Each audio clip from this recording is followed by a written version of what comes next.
It was 10 degrees on Christmas Eve when my father shoved me out the back door. No warning, no hesitation, just a quiet, cold sentence, "Go cool off. Maybe then you'll learn respect."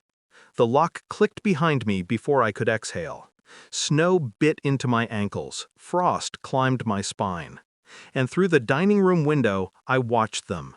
My father, his wife, and her perfect little son, opening presents meant for me. I didn't scream, didn't beg, didn't give him the satisfaction. I just stood there, shivering, memorizing the silhouette of the man who called himself my father. And then, headlights carved through the darkness. A black limo rolled up the driveway, its engine rumbling like a warning. The door opened. My grandmother, the only person whose gaze he never dared meet, stepped out in her fur coat, her breath turning to smoke in the freezing air. Her eyes swept over me, trembling in the snow, then drifted to the house. She didn't ask what happened, she didn't need to. She just whispered one word, sharp as a blade: demolish. That was the moment everything shifted. There was a time I believed my father loved me. Before he remarried. Before he replaced me with the family he always wanted, obedient, quiet, easy. I used to cling to memories of him teaching me how to skate, how to tie knots, how to brace against the cold. He would laugh then, a real laugh, the kind that cracked his stern face open. But people change, or maybe they simply stop pretending. The night he married her, I felt something unravel. A tightening around his eyes, a discomfort in having me around. I ignored it, because children always do. The betrayal didn't come as an explosion. It arrived in whispers, small things. My room shrinking as new storage boxes appeared. My school fees delayed, though he wore new watches every month. Family dinners where I wasn't invited, but plates were washed when I came home. Then came the knife. A single sentence from his new wife, spoken softly when he wasn't around. "You don't fit here." She said it with a smile.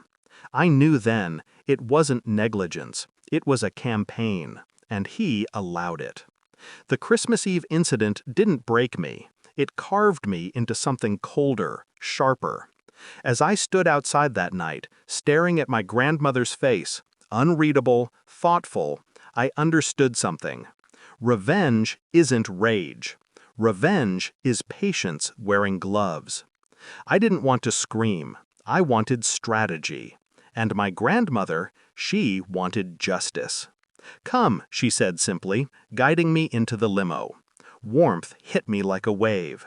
But something else warmed me more: resolve. In that moment, the plan began. My grandmother wasn't just rich, she was calculating. She had built empires from nothing, and she despised cowards who hurt the powerless. It took one phone call for her legal team to pull up everything: the house deed, the prenuptial agreements, the custody papers he never fully read, the financial support he assumed he controlled. He had no idea that every asset tied to me was actually tied to her, and she was about to pull the plug.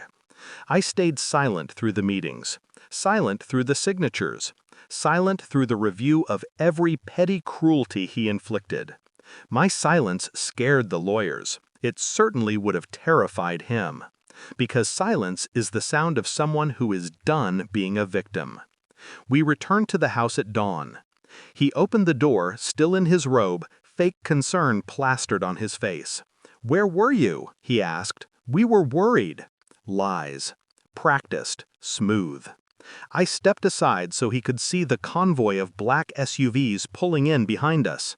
His face blanched. My grandmother handed him a single envelope. Inside, the notice of property seizure, the proof of mismanaged funds, the termination of financial ties. The custody document he signed years ago, the one he forgot meant she had full guardianship rights until I turned 18. He tried to speak, but my grandmother cut him off, her voice colder than the snow. "You threw my heir into the yard like garbage. Now I'm taking out the trash." She nodded to the demolition crew waiting by the truck, engines humming. His wife screamed. He begged. The house trembled under the first impact of machinery tearing into its bones. I watched everything from the driveway. Not smiling, not gloating, just released. He lost the house, the cars, the accounts she once convinced him were joint. They moved into a cramped rental an hour away. He never tried to contact me again. And me? I didn't need his apology. I only needed that moment, watching the walls he built against me collapse into dust. People think revenge is loud, but mine wasn't. It was quiet, controlled, precise, just like the cold night he locked me outside. Only this time, he was the one shivering.